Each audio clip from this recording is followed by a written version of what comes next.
You have moved from McLaren to Mercedes. Is that not a bit like moving from Manchester United to West Ham?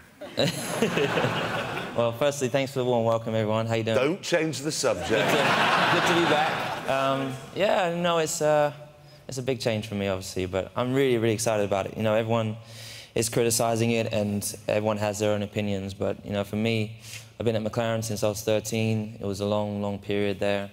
And, you know, I wanted to change. I'm a risk taker. That's how There's a risk and a risk, because McLaren have won, what, 182 races? Mercedes has won... Yeah. 1 in 5 years. There was so many good things about the opportunity to go somewhere where they're struggling and hopefully be a part of something that's going to get somewhere, become great.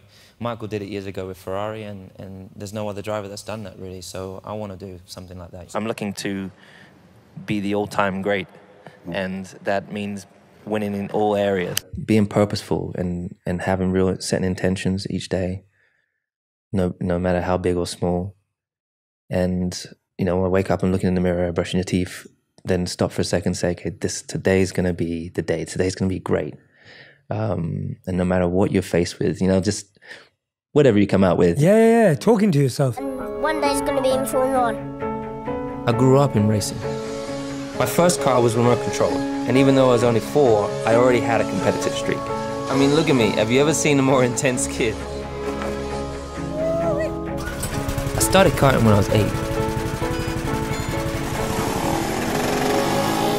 I knew how to arrive at the race. I channeled this emotion that I had through whatever those difficulties were into my driving. So I was laser focused. Like if you watch a video of me when I was 5 years old on Blue Peter, you'll see I'm just laser focused.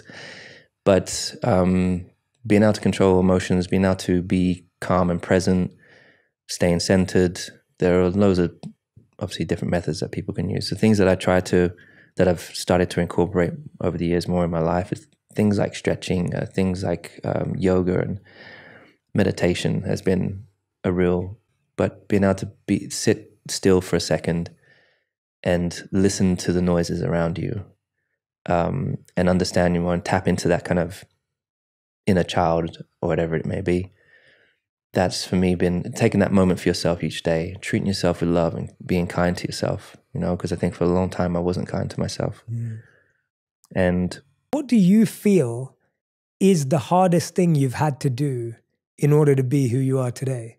I think continuing to have the belief in myself and not letting that veer off since I was young, since I've been told from my teachers that I would never amount to nothing. The bullying or the things that you face, the adversity you face, the discrimination, and just continuing to keep your head up, continuing to march on ahead towards your dream.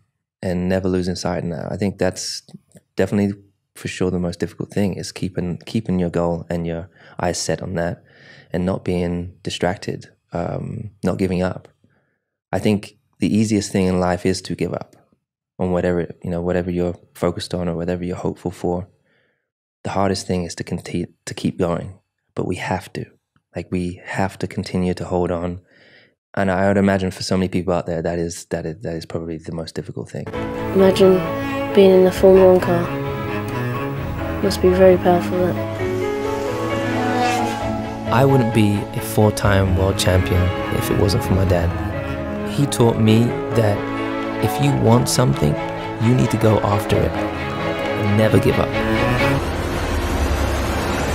2008 Formula 1 world champion Lewis Hamilton.